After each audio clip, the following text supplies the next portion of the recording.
As the effects of the drop in crude oil prices in the global market continues to bite even harder on many oil-dependent economies, including Nigeria, more creative ways of shoring up the nation's revenue, particularly through the non-oil sector, are being designed by the agency of government saddled with that responsibility, that is, the Nigeria Export Promotion Council, NEPC.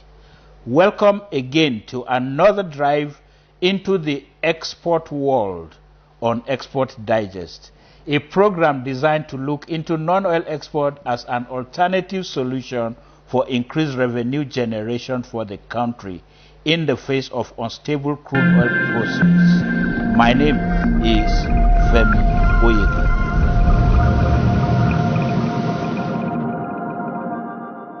No nation depends on one source of revenue if it hopes to create a sustainable economic development and a future for its citizenry. Countries like Malaysia, India, Singapore, and even Kenya have all grown and sustained their respective economies through non-oil exports. Our vision at the Nigerian Export Promotion Council is to promote non-oil exports as the key driver of the Nigerian economy through strategic diversification of the economy from oil to non-oil. NEPC is strategically positioned to do more through our action plan on 13 national strategic export products, Zero Oil Plan, the One State, One Product Initiative, and the Nigeria Diaspora Export Program, which are needed pillars of success in our National Industrial Revolution Plan. Invest in non-oil export business and reap bountifully. Export business guarantees a prosperous future through inclusive wealth and job creation. Join hands to make Nigeria one of the top 20 largest economies in the world.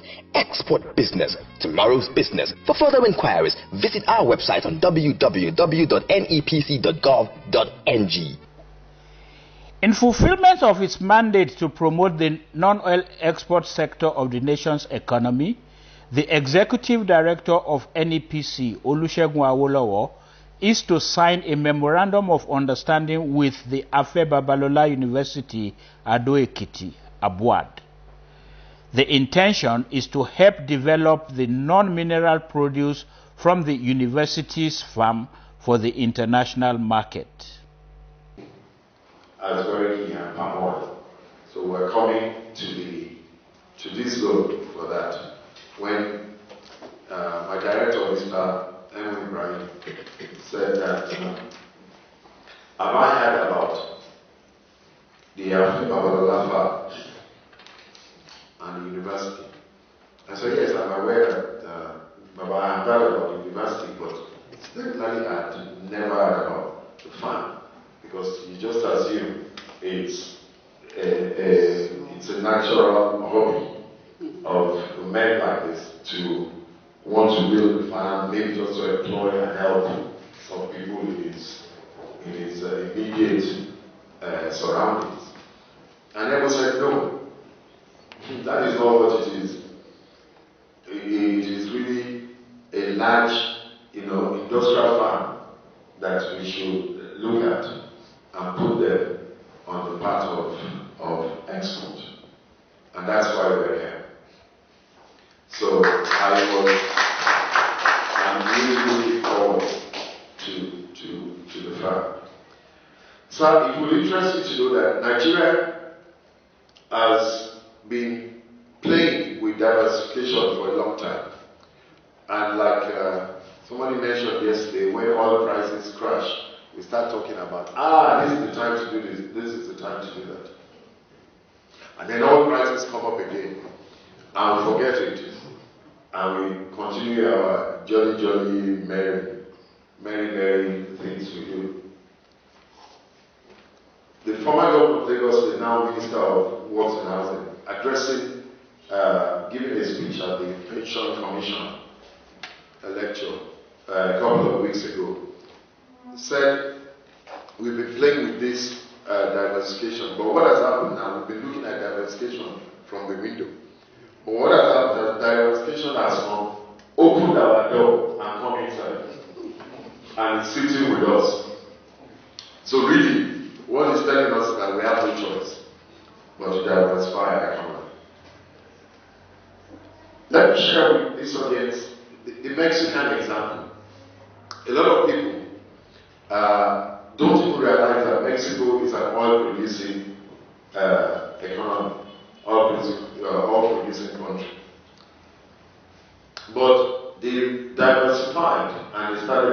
industrialization some 20 odd years ago. And today, Mexico, taking advantage of the NAFTA, the North American Free Trade Agreement, they've been able to fully diversify almost 80% the economy. Today, they're one of the largest agro-industrial producers, 11 sectors, and consideration given to those sectors were one, the size of that sector traded internationally. And we say, if the sector is not traded annually up to $20 billion, it will be part of our zero oil plan. We also looked at the complexity of trading in that environment. And lastly was also our own Nigeria's own comparative advantage. The sectors are, of course, petrochemicals and methanol, soya beans meal and oil, sugar, raw cane and confectionery, cotton and yarn, nitrogenous fertilizer and ammonia, palm oil, rice, rubber, hides and leather, cocoa, in the beans, paste, butter and powder form, and gold that's going into solid minerals. What's interesting to know that annually, petroleum, petrochemicals and methanol, it's a $150 billion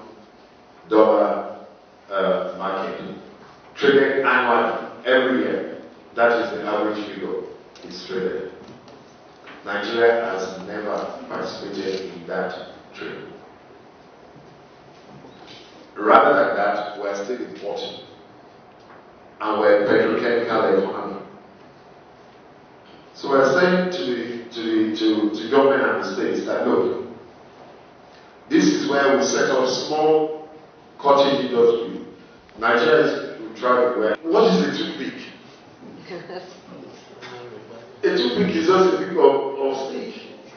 When you wash a broom very well, you can use it. Why must we really spend foreign exchange to doing that? But that is the nature of what we have become, and we must come out.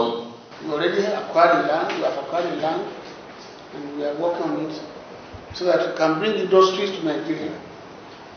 It's another way to develop this country. To stop us importing. And no country will ever make it if it's an importer of goods. We have led the age of trade by barter. When you can remain in your own village and be there alone, you have a little more sugar, more yam than I have, take it for maize. We are not doing that again. It's a international age. We must export. We must produce things other countries want. And only take those which we don't have. So that is an area I want to take note of. Okay.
The NEBC boss and his delegation were later conducted round the Afe Babalola University farm. They were impressed at the efforts of the legal luminary in supporting the diversification drive of the federal government, urging more Nigerians to emulate the gesture. The legal luminary and founder of Afe Babalola University and Farms commended the gesture and assured of adequate support by the university. He revealed collaborative plans by the university farm to go into export of farm produce. He further urged the federal government to incentivize agriculture to encourage the younger generation. This, he believes, will not only ensure adequate food supply at the national level, but also enhance export to the international market. He also called for synergy between the universities and industries for national economic development.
From here now, let's check export tips. And when we return, it will be time for the spotlight.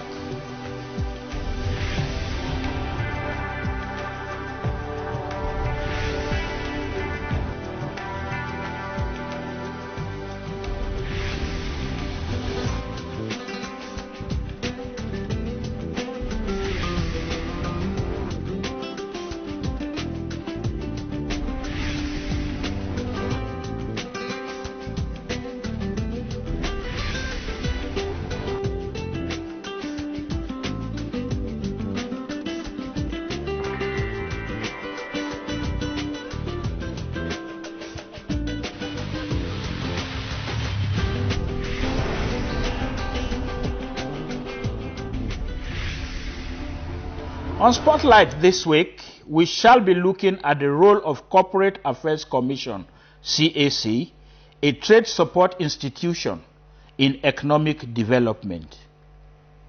We captured some of these roles in an interview with the Registrar General of the Commission in his office in Abuja. Situation whereby we want our customers to be able to access us 24 hours a day, 7 days a week. At any time of the day they want to transact business with us, they can do that online and be able to pay online.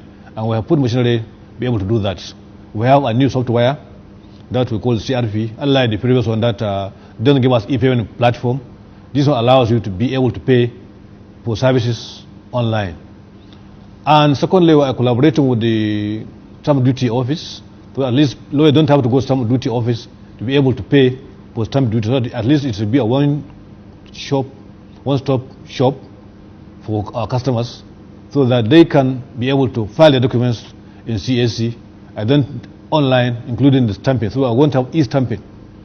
All these are being put in place to be able to put us at par with other registries all over the world that are first class or world class.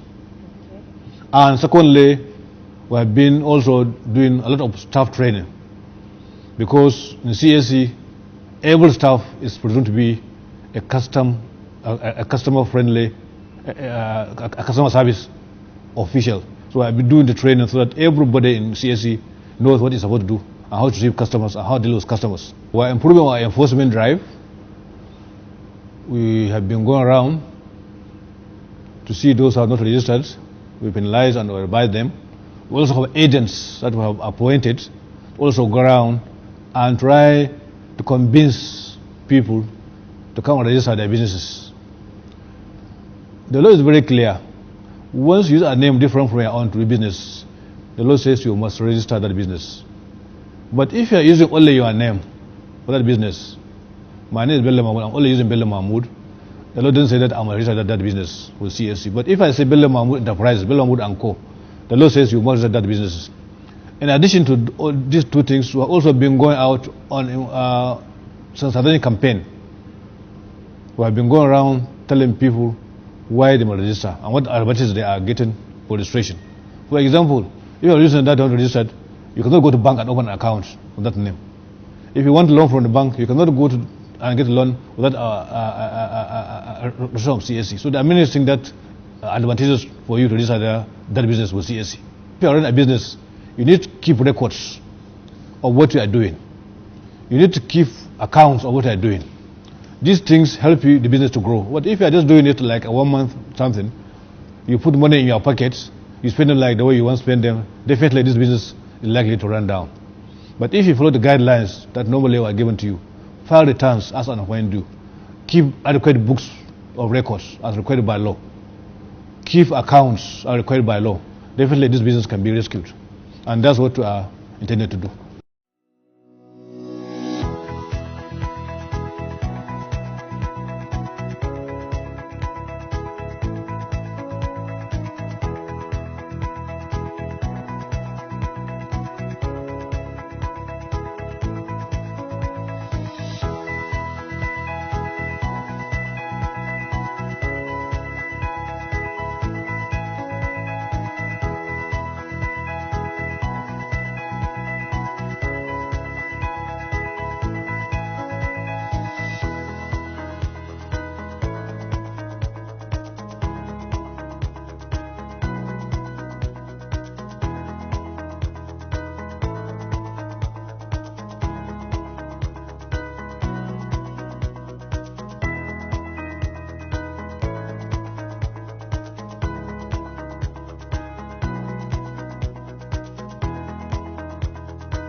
we have again come to the end of another episode of the program this week.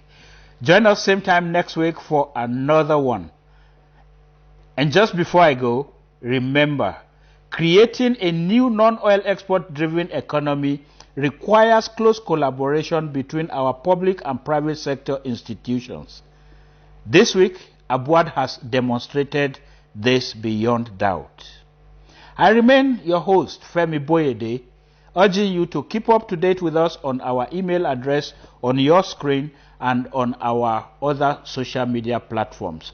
Remember, you can watch any episode that you may have missed on YouTube, Export Digest, or on our website, femiboyede.com/.